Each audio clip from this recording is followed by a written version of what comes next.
Hello, this is Dr. Stanley Lang. I have a question for you. Why would you want more wisdom? Now, I don't mean to imply that you don't already have wisdom, but why would you want more wisdom? And especially if I'm titling this video "Seeking Wisdom as a Way for Spiritual Health," how does that happen that we have more spiritual health by seeking wisdom? The context for all of this is whole person health, health of body, mind, and spirit. So I'm assuming that you want health in your body and mentally, even as you are looking at the whole concept of spiritual health. I believe that by integrating all three, that's how we have the best health. But today we're focusing on spiritual health and specifically seeking wisdom. So there's a scripture that probably you're aware of, which goes by various ways. It's something like that wisdom is the beginning of the spiritual life. Seeking wisdom is the beginning of life, and there are other kinds of phrases that talk about wisdom being the foundation of the whole spiritual walk. And what I wanted to talk about today is what we have to do to even begin to seek wisdom. There's something that has to change inside of us before we want to seek wisdom, because this seeking of wisdom assumes that we want to follow a path that we're not feeling like following.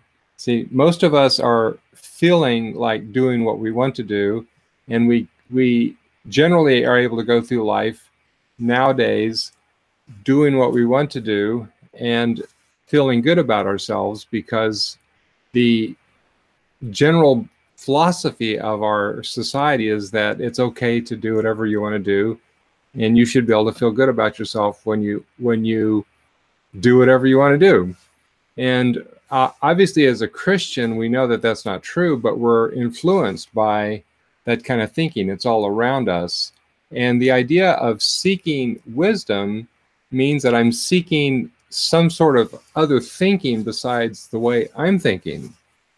And I'm not just kind of open to it, but I'm seeking it. So I believe that until we want with all of our heart to know the mind of Christ and to integrate it into our thinking, that we won't really start seeking wisdom. We'll just keep cruising through the day, doing what we usually do, following the same habits that we've followed, interacting with people approximately the same way that we interacted with them the previous day, eating the same foods, making the same bad choices, occasionally making some good choices, unless we are literally seeking with our whole heart to change how my mind is. And we call that trying to put on the mind of Christ. And so until we have the intention of doing that, we don't really feel like seeking wisdom, and so we don't really consciously seek it much during the day. I think that if we seek wisdom with all our heart, that this will penetrate our day many, many times. We'll experience multiple moments during the day where we will feel this hunger for what does God think about this circumstance, so that I can change my mind along those lines. What would Jesus do? Used to be a saying. And to ask that question means, well, I would do that too. And we don't ask that question very often because we're not as inclined to do what Jesus would do as we think we might be. So the challenge is to seek wisdom and not just kind of accept it if it comes my way. So seeking it means that I'm going out of my way to change my mind to the mind of Christ, and to assume that my mind isn't completely lined up or even closely lined up with the way Jesus might think about a circumstance. Now, this putting on the mind of Christ is the foundation of spiritual health, I believe.